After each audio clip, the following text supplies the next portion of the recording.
All right, good afternoon, everybody. We got the recording underway, and very excited to invite in Piper Sandler analyst Scott Smith. Many of you know Scott from his years of fantastic work here at Briefing under the moniker of Blue Chip Trader. So it's always an honor and a privilege to welcome back my friend and former colleague Scott Smith. How are you doing, Scott? I'm doing great, Gav. Happy New Year. Happy New Year to you. Do you have good holidays? Yeah, it was pretty good. Can't complain. A couple of people got sick. I think that was the thing that was going around. Yeah, you're in Uh, New York, right? yeah, so Yeah, that so, was that. so was I. That was definitely going You all either over. had the stomach virus or you had some sort of sinus infection, and fortunately, my family had the sinus infection, whereas Uh, other in-laws were not so lucky. yeah, What about yeah. you? I was able to avoid it. I was like Oh, dancing okay. in between a lot of different graves there, but yeah, I didn't get stomach illness. Was that wood or any sinus or anything along those lines? So, lucky for me, I was able to dodge such things and enjoy the holidays. Nice, nice. Yeah, we're just what are we, 5 days into the trading year, and I would say that I've already given up half of my New Year's resolutions. So, Which half were they? Chocolate? well, top of the list is exercise. Well, No that's doubt. still too early to say you've given up on it, right? Yeah, I gave up. Fair enough. The will is not there anymore, guys. Well, and the weather doesn't help either, right? No, and that maybe down in North Carolina where you're at, but It's cold yeah, down here too. It's cold in Florida. It's cold everywhere these days, brother. you're not below freezing where you are. You're No, below no, the that's for sure. Mason-Dixon line. I don't think it gets below 30 there, Uh, 32. That night it does. It drops down into the 20s here at night. Yeah, but you just put a blankie on and you're good to go, right? True, true. Yeah. Now we got I got ice and snow here back in Chicago. So Okay. Well, hopefully you get some warmed up there and get some mhm. nicer weather coming your way. Yeah. Speaking of chill, Scott, the start to 2025 been a Mm. little bit of a chill for equity markets here. So, uh, just to be clear with everybody out there, Scott's doing us obviously a favor coming on here. He now works at Piper Sandler. His focus is on long-term research for this. So he's not day trading as much as he used to be. So, we'll definitely be touching on a lot of the hot topics that have been traders, quantum computing, and things of the like. But his perspective is going to be a little bit different from some of us, but it's still going to be extremely helpful for us. So with that, Scott, we're going to kind of take a little bit of a longer term look at the weekly on the S&P here. I'll put on the continuous chart and just looking for you to put your technician hat on. Tell me what you're thinking. Tell me what you're looking at. Tell me what the levels that you have on your radar for any potential changes. All right. Well, hold on. This whole new chat room is a little bit new to me, Gav. So are you showing? Am I showing my screen with? Are you showing yours? I think I. My screen is up right now. I don't see Oh, you. okay. So Okay. hold on a sec. I see your screen there. Let me see if I think I toggled back and forth. I can actually. let's see Others. if yeah, I could bring everybody to your screen. I'm trying to get it onto the let me see if I could get that onto the recording, which would be nice, obviously. Yeah, that's all right. And hold on, it's a 20-second delay on the recording, but it looks yeah, okay, perfect. Your screen is on the recording. So Okay. Do uh you want to just start with your chart or no? I mean, you can go no, to no, yours. Scott, you got full control. The screen that you're sharing there Okay. will be what everybody's seeing. Oh, okay. Well, I don't have any real-time charts here, but I mean, if we just take a look at the market, like you said, the S&P, everyone probably realizes that it's obviously been pulling back off the December highs there, about 4% or so, and then just really kind of chopping around here the last 4 weeks around that 50-day moving average, just below the 6,000 level. And that's basically where it stands. Now, what I found really intriguing is during the last 2 weeks or so, going right into year end, is that a lot of the short term breadth indicators of the market got to extreme oversold levels, which usually associated with more of these bear cycle lows. One example would be the percentage of S&P 500 components that are still above their 50-day moving averages. That actually dropped to only 18%. So only 18% of 500 stocks were above their 50-day moving averages just a week ago. And we're only 4% off the highs. I thought that was a very interesting thing. We did do some back studies on that. This is what we do. We definitely do a lot more back testing here at Piper. And what we discovered, obviously, when you get to these short-term breadth indicators, that once the market stabilizes and it finds its footing, it does typically lead to some sort of rebound over the next couple of weeks here. So looking at the market here, obviously there's a lot of chop going on. It's probably due to the switch in administrations. We're going from Biden to Trump administration here, and it's kind of this wait and see sort of mentality of where the market wants to go. Mind you, we did have a really strong Q4 performance. We can even go further back and say we did really well off the August lows when the market S&P was trading somewhere around 5,100. So we had a really great performance there in the latter half of 2024, and the market's kind of been due for some sort of consolidation, pullback behavior. Now, short term, yeah, there's definitely more pressure. The market's feeling heavy. Every rally seems to kind of get a little bit reversed or lose its momentum after a day or two. So there is that sort of vibe that's going on in the short term. But again, Gav, like you said earlier, from our perspective, from an institutional perspective, we take things from a much bigger outlook, and we are more focused on the weekly trends and the monthly trends that are there underlying this market, and they are still well intact. Those primary trends off of the 22 lows, even off the 23 lows, are still intact. And, we're still above the 200-day moving averages for all the major indices. And that is just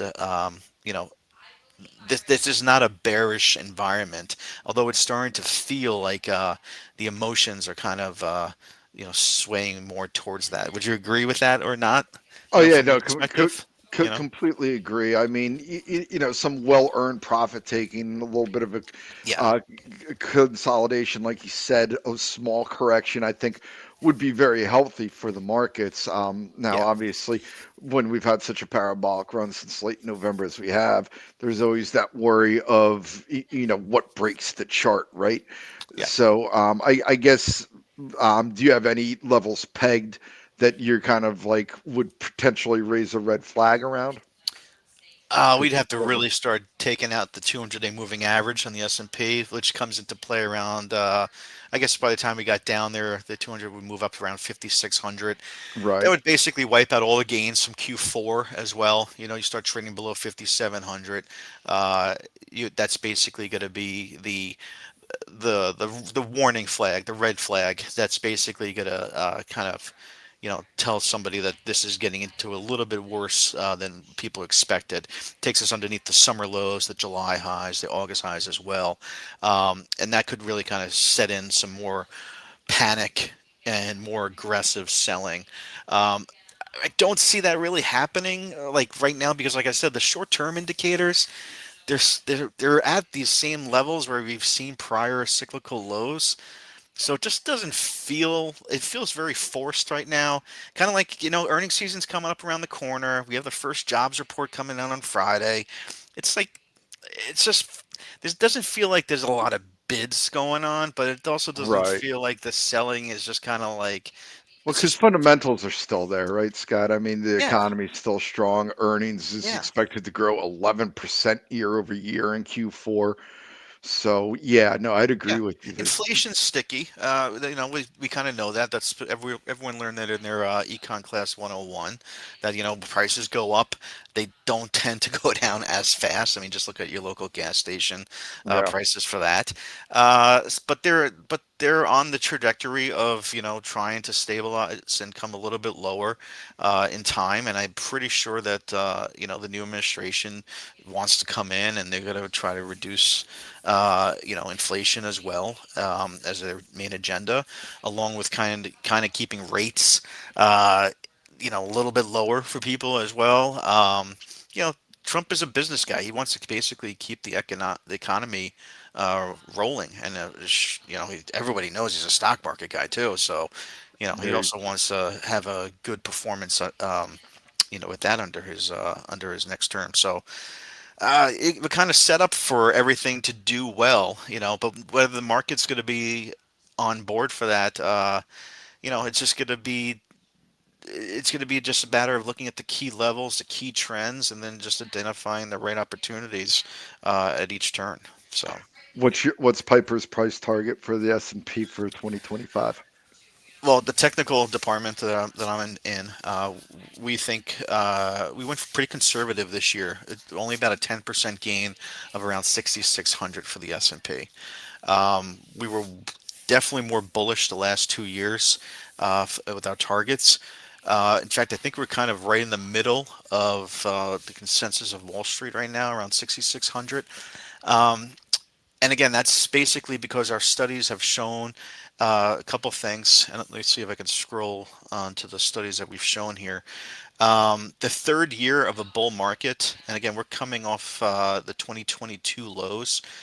This is a study that we performed here, is actually one of the weaker performers. So, according to our research, when you do have these strong returns off of bull market lows, and you enter that third year, you average about 5.2% in the S&P, and that's going back to a post World War II study that we performed of about I don't know, about looks like about 12 or 13 different bull market cycles that we looked at. So our expectations are it makes sense too. I mean, the other thing you could look at too is how the S&P actually gained more than 20% back to back, and that's been pretty rare too. And if you go back to 1929 to see how the market did in that third year after back-to-back plus 20% gains, again the returns were less than stellar. About 8 They to were. 10%, right, on Yeah, average? exactly. It was about 10% on average. So, a combination of taking the Two thou- studies. 2008 was the one outlier, right? There was one outlier I remember There seeing on was, it. I think, was it 2008? Yeah, but you were coming off a massive bear market bottom in that after two-year bear market, right? Yeah, I'm Yeah. trying. Or maybe it was 98 that I saw that. I got it right here actually. So I'm looking. It's Yeah. 90. So performance after two consecutive yearly returns. 8%. It was eight and a quarter percent. The other time that it occurred was 1990, 95, 96, 97. Okay. So I was right in the smack in the middle of the internet run up there. So you haven't seen it too often. And we went back to 1928. I know I've seen studies online that people go back to 1950. And Right. again, this World War is II. yeah, people either that or just because their data source doesn't go back beyond Right. 1950. We're fortunate here that Piper's been around long enough that kind of we can go back to 1928 on the S&P, and then we can actually go back to I think 1895 in the Dow Jones or something like that when we do our studies. So it's kind of cool. now Um, you now Scott, you also did a back study on the Santa Claus rally, right? Hello? oh yeah, I'm here, Yeah. Gav. Sorry about that. Yeah. So you also did a study on the Santa Claus rally, right? From when it turns negative. We did. What were your findings on that? Right. So the Santa Claus rally, everyone, it's a 7 day period that goes from the end of the year into the beginning of the year. It's the last 5 days of December and the first two trading days in January. And typically, what the Stock Traders Almanac, uh, Yale Hirsch, when he discovered this, he basically said, however, if the market's positive or negative during those 7 days, it will basically have an influence on how the upcoming year performs. Now, his son, can't remember his name off the top of my head there.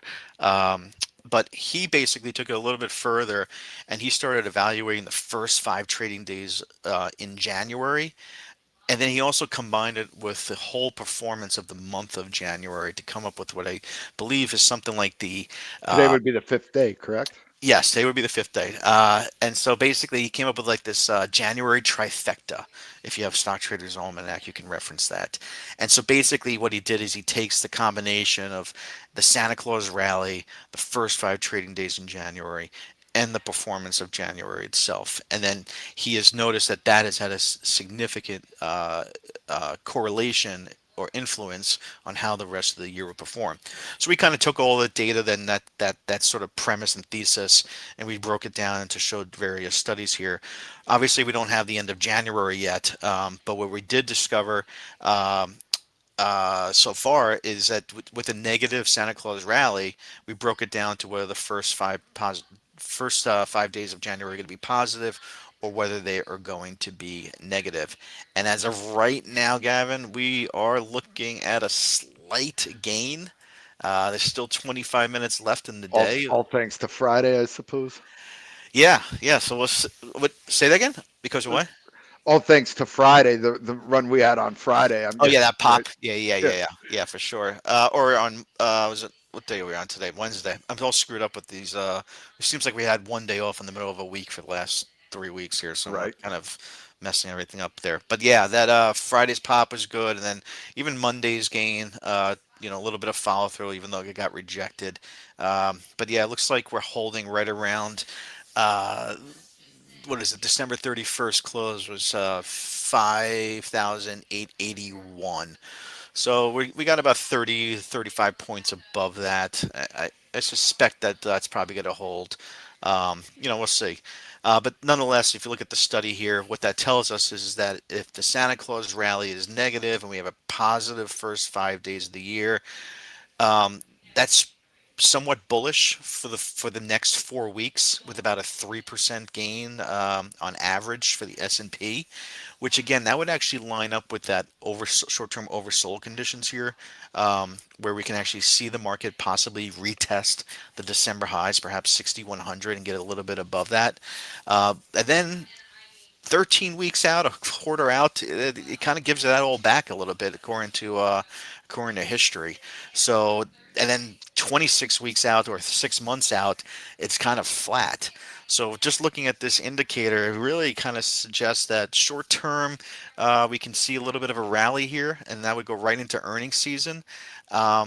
But things are probably going to get a little hairy, a little choppy, going into the spring and headed into the middle of the year there.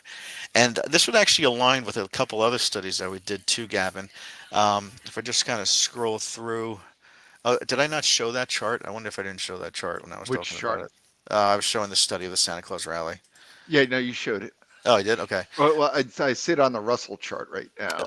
Oh, okay, But okay. Oh, yeah, yeah, yeah. I just guess I so we wasn't flip showing it. there. It's my bad. But anyway, pretty much just explained it. But Yeah. Uh, one of the things I wanted to highlight too was that just kind of looking at everything, we do suspect that the Russell small caps or SMID caps, mid caps in general, are going to outperform this year. So while the S&P itself looks like historically is due for some sort of, say 5 to 10% sort of gains, we do think that the money and the place to be is going to be down cap into the and broaden as the market broadens out, and we do think there's going to be opportunity there, and we actually have seen a lot of that too lately. We actually have seen a lot of these small to mid cap stocks really kind of accelerate here the last 2 months, and then even going into the new year with the quantum computing names. You're starting to see some of those gains there outside of today, obviously. Um, but Are that's you really kind of, keeping an eye out on that 200-day moving average for the Russell on the continuous? yeah, of course, yeah, The- of course. you think that would you see a pattern where maybe that gets tested and that would be a great entry opportunity? Yeah, but that guy, as you and I know, after doing this for so many years, when you see a moving average, it's just a moving average. It's just Right. it's not. You still have to look at prior lows, prior trends. It's more than likely those levels are going to get probed, and then maybe even get close. You might see price action close below it, which will trigger some sort of algorithmic or more disciplined traders to sell. But then you can easily snap back, just within a few days later, and then you have to kind of reassess the generality of what that means. But Yeah. overall, I think the Russell, from what if it does break below the 200-day moving average, that it should still be okay. Well, sitting well above the Q4 lows, the September lows, from that breakout point that we saw sometime around that June timeframe. Well, But the key thing here that I do want to highlight, that one of the reasons why we do think small caps are going to do better, and I think I mentioned this last month to you too, Gavin, is that we are actually going into we just had a 3-year period where the Russell has not closed at a new all-time high. And the last time we saw that was between 2008, 2009, 2010 during that bear market. And then prior to that, it was 2001, 2002, 2003 during that bear market. So now there hasn't been an all-time closing high in the Russell in over 3 years, and it's kind of unheard of. And so, with the fact that these mega cap stocks are so overowned by institutions, that Nvidia just got added to the Dow, which is probably another, could be viewed as a contrarian indicator that it's like one of the most overowned, most popular stocks in the world that are probably not going to meet expectations. Performance wise, for 2025, that the money's probably going to, not that they're going to correct, but the money's probably going to spread out from the mega cap, Max 7 stocks, and go into these better growth opportunities down cap, like you said, into mid caps and into the Russell. And we did a similar chart for the mid caps. Here too, and it's very similar where it hadn't made a new high in 3 years. So they just seems like these are just kind of due let, let- for let me ask. opportunity. Yep, Let me ask you that, Scott. And I'm aware that we got you for a limited time, so keep that's an fine. eye on that. But obviously, interest rates would play a big factor in Yep. that. So, what is Piper's outlook on rates going into 2025? Right. So, using the charts I'm showing on the screen above, there's a couple things just to keep in mind here. And this is, again, we take things from a longer term perspective. So, the top chart here, this essentially shows interest rates, the 10-year US bond yields going back to 1980. And there has been a clear secular shift in the downtrend that was in place for nearly 40 years, over the last over the last 2 years here, where rates basically went from virtually zero all the way up to as high as five. Now, it did reverse that secular downtrend, which means a new uptrend is likely underway. However, this is such a V bottom parabolic move to the upside with a breakout that after you get these extreme moves to the upside, normally what happens is the markets will pull back. So we do believe from a longer term perspective that we've already begun some sort of pullback, that's probably going to come down back and retest the low 3% area, which would be a prior support area. So that's going to take time. So then if we just kind of look at the more of a daily time frame, which is this chart I'm showing now here. Now this chart's a little old. I probably could pull up a newer one. Give me 1 second here. Let me see if I can. Here we go. This is more of a newer one. There was this down channel that's been in play for about the last year and a half or so, and we felt like it was going to stall around 4.5%. Prices came back. They checked back to this golden crossover of the 50 and the 200-day moving average around 417, 420, and then they sort of took off here, reversing this down channel a little bit. Now, we've seen some people say that because they've reversed this down channel and they've talked about Elliott wave, ABC, etc., that this could lead to a new, further stronger uptrend well above 5%. But we just don't feel that it's going to happen. We think that the highs that were made back in 2024 around 475 and just underneath 5%.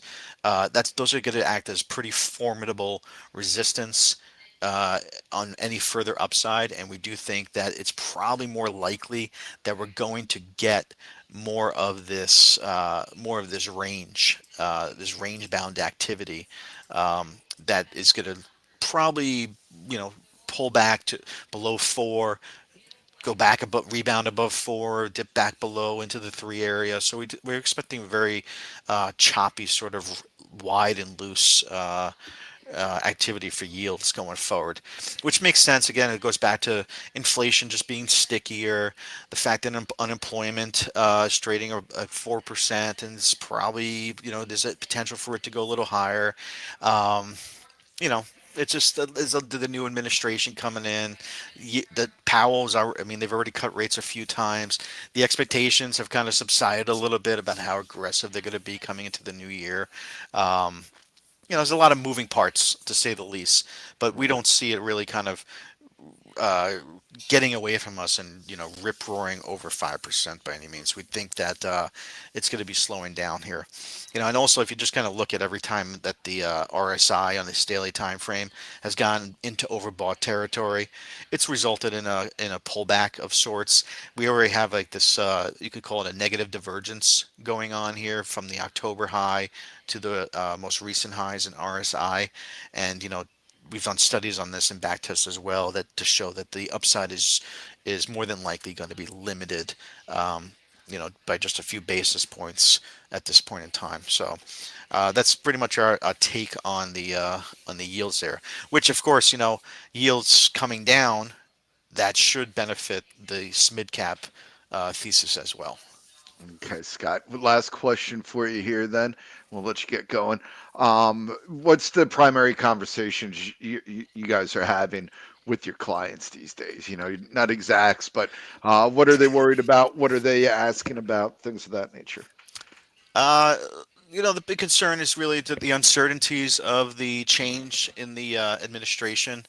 That's obviously the big question of what to expect. We kind of have a little bit of a roadmap considering this is Trump's second term, that we do know that energy stocks significantly underperformed during his first term.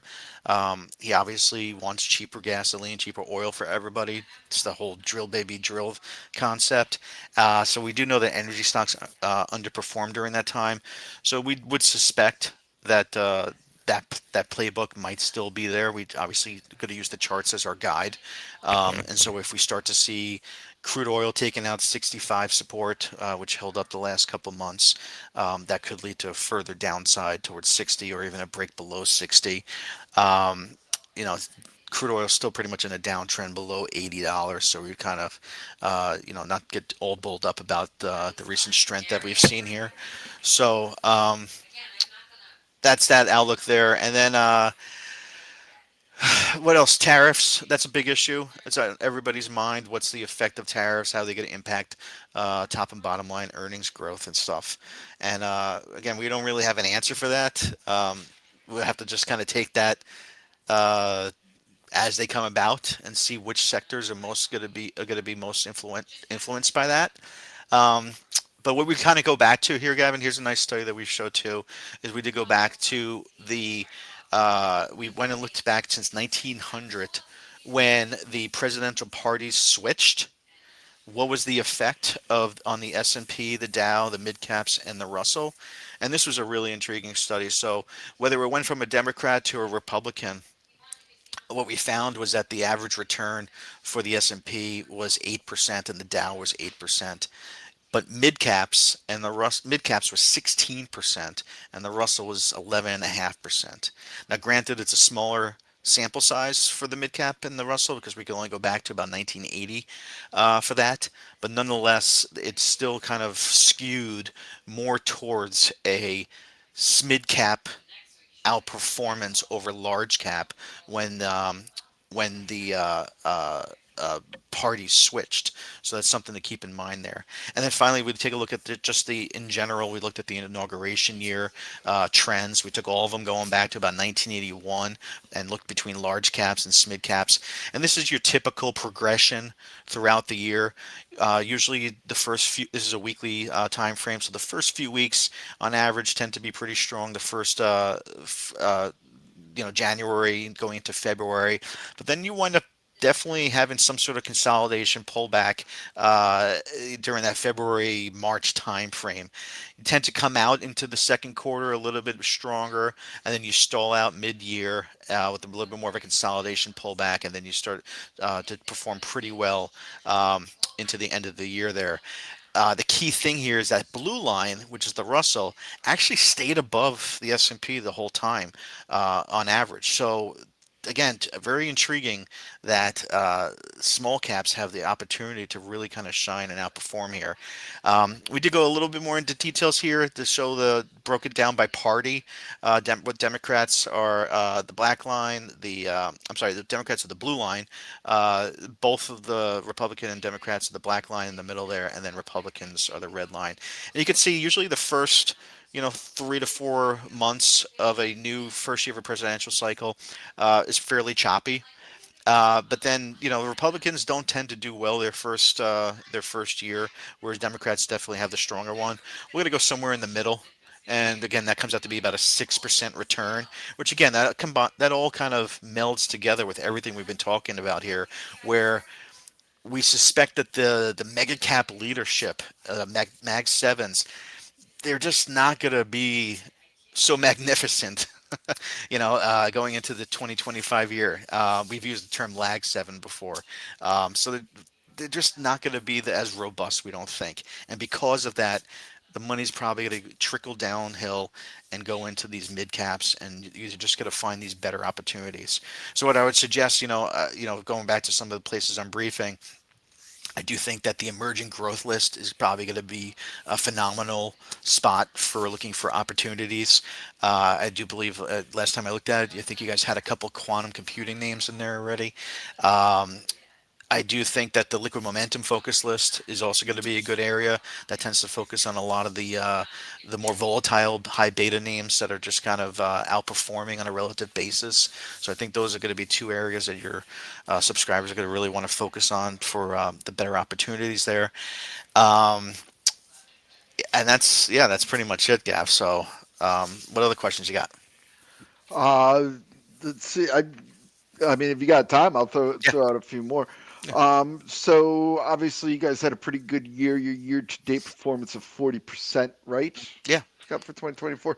So just wanted to throw that out there, just so when you Yep. realize Scott's talking, they've got the they've got the results to back it up. Uh, we talk about SMID caps. Are there any specific sectors that Piper Sandler is more upbeat on? Healthcare, staples, anything along those lines? Right. So in fairness, so when we published this report, it was mid-December, December 11th, I think it was. We were up over 40% year to date, and that obviously helped because we were pretty weighted towards. Again, we were weighted more towards the mid cap, smaller cap range. Going into the fourth quarter of the year, so that really kind of took off in our favor there. I think right prior to the election, we were probably in line with the market, right around up 20%, 18% or so, and then we really kind of added on the additional 10% that 6 weeks after the election, etc. And I think we finished up. I don't recall off the top of my head, but it's somewhere around 36 or 37%, which are still, well above the benchmarks. So we were pretty happy with that. But as for individual areas, we're still sticking with what's been working, and you can see from the what we typically do. We have our own sectors here at Piper. We have 12 different sectors. We tend to be overweight three, underweight three, and then neutral the other six. So we are still favoring financials, industrials, and technology. And again, This is long-term perspective stuff. I understand that if you're looking at just the XLF or the XLI and stuff, they are slipping below the 50-day moving averages. Those are obviously all skewed and weighted towards market caps. We look at everything more so from an unweighted perspective. We feel like that just gives us a better feel for the industries and the performance. So definitely don't, I think you can access unweighted ETFs. I would definitely not ignore them. But we do look at everything from that perspective, and we still think that the trends for financials are still there. As well as industrials. We do think a lot of the reshoring or onshoring is going to be great, and a lot of infrastructure build outs. There's a lot of talk about nuclear energy. You're going to have to redo all the grids, all this quantum computing and AI. I don't think our utility grid systems can handle all the new power and electricity that's going to be required for all this stuff. I heard just mining Bitcoin sucks up so much juice that I can't even imagine what all this other new AI and rapid stuff is going to do. So there's going to be this massive uh, infrastructure upgrading going on here, and so we should still think that a lot of these industrials are going to do well. And then technology. I mean, technology's been pretty hot here the last 2 years of the bull market, and there's no reason not to think that those trends are not going to continue. On the underweight side, materials have really been slumping. Staples have been breaking down here lately, and then our transportation stocks, outside of a few airlines, just really have not been performing. So we're kind of just avoiding those as much as possible. And then as for the neutrals, there's pockets of opportunity within the neutrals. On the healthcare side, you obviously have a few medical equipment names that are doing better, like a Boston Scientific or a Cardinal Health. Energy, yeah, yeah, my pipelines are doing pretty good. Some natural gas names are doing good. Utilities, obviously, more than nuclear utilities are doing well. Cyclicals, again, you got to go. Some of the restaurant stocks and some of those retailers, like a Deckers, are doing well, or a Tapestry, just great uptrends there. Um, it's definitely, you got to dig a little deeper here. This is a broad sector weighting. We actually break down all these sectors into I think it's 416 groups, micro groups that we call, and we keep track of them on a daily basis of how they're performing. Um, I don't know if I could share. Yeah, let's see if I could share a quick sample of that. Give me 1 second. I'll show you what a quick micro group looks like if I can. Here it is.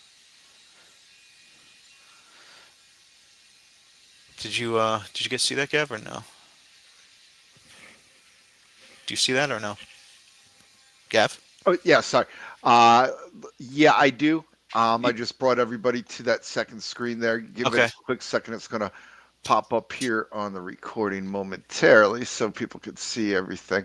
But yeah, if Okay. you want to begin your discussion on it, there you Yeah, so go. basically, like I said, we break down every sector into 416 subsectors or industries. We call them microgroups, and then we keep track of them on an absolute and relative basis compared to each other. And then we kind of give them their ranking. And anything with a very low ranking of one is obviously outperforming, and anything with a high ranking of 20 is underperforming. And so we break it all down into these quadrants, and we keep track of it just to kind of see how the market is moving. The one big change, when I switched over, Gavin, which was really a little overwhelming for me, coming from the trading side of things, is I really took a top-down approach to the market. I would always just follow the major indices, and then I would look to see what sectors are hot, and then I would kind of look at whatever the market cap weighted names were in those sectors, and kind of just go after that. Um, what we do here is we flip that all on its head, and we do the bottoms up approach, whereas we literally look at a database of over 5,000 stocks. We have all our trend indicators on them, and from there we basically compile the various industry groups and then we combine all their relative strength rankings together, and then we take that kind of bottoms up approach here. So that's really kind of the bread and butter of our work here. It's pretty insane, the amount of pages that I have to look at and go through is pretty insane here. But I'll leave you with one last thing if I can get to it, Gav, Yeah, because I fire know ahead. it's going up to the close here. We are Uh, closing. A little solid pop at the end of the close too here, Scott, for what it's worth. But go on. Yeah. Oh, actually, this is another good study too. So we also did what's the market look like with red sweeps for the Dow going back to 1900. So on average, Q1 is actually, you know, flat. It doesn't really do a whole lot when you have a Republican a party that takes over Congress and the presidency. So something to keep in the back of your mind there. And then even Q2 doesn't really tend to be too stellar, or Q3 for that matter. Things don't really pick up until year end. So again, just something to kind of keep in the back of your mind. Like we said before with these studies, they're not. What's the Mark Twain quote? Uh, History doesn't repeat itself, but it tends to rhyme. Right.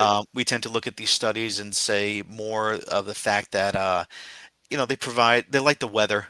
You listen to the weather, you can look out a week ahead, maybe 2 weeks ahead out, and actually gauge where what the temperature is going to be, whether it's going to rain or snow. But when the winds change, which we have no control over, you kind of have to just go with what's in front of you and what you see outside. And so that, yeah, they're good guidelines, and they help us kind of forecast a little bit into the future. But you kind of, I wouldn't say take it with a grain of salt, but you got to be ready to shift and change when the wind changes.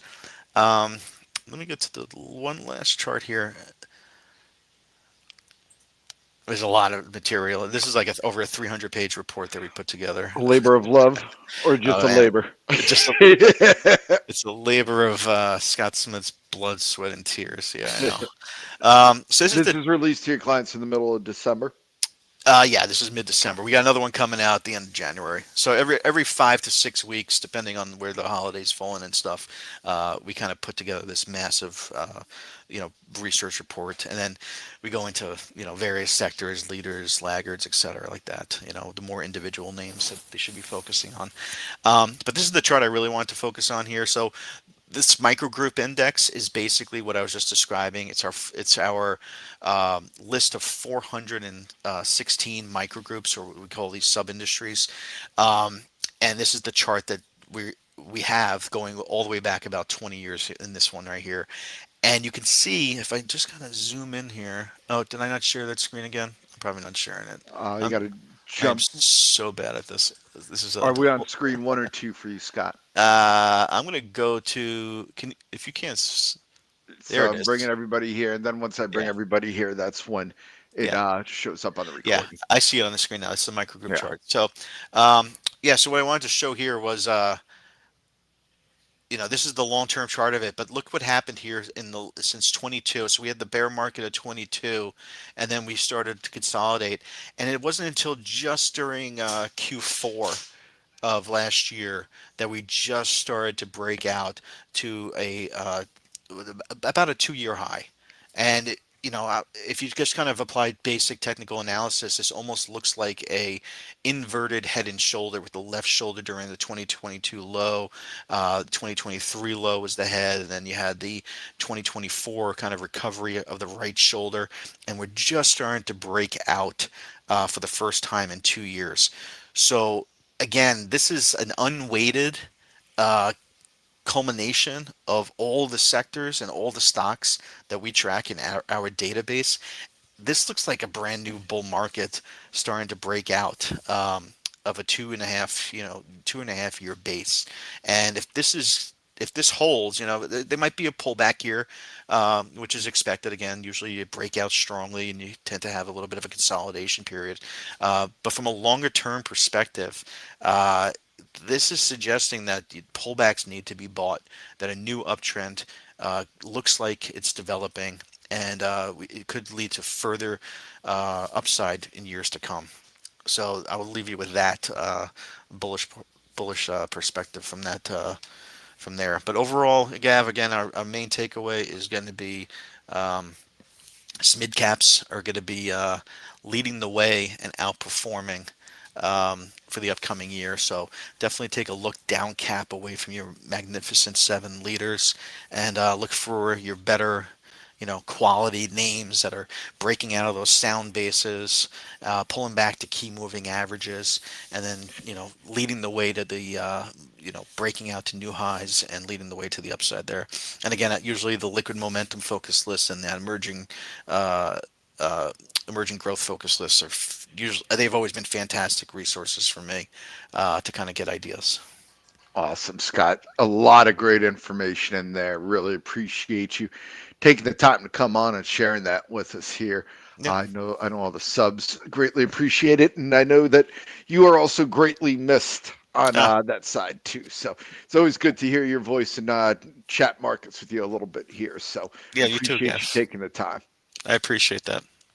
All right. Well, we will let you get back to your day job here. Um, as we said last time, we're planning on making this a little bit more of a regular piece, not every week at all or anything like that, but every couple of weeks, hopefully having you come on, chatting about what you're seeing out there on the markets, and anytime you need anything from us, just let us know. I appreciate that, Gav. Thank you. All right, Have a Scott, good one. you take care. Thank you so much. Bye.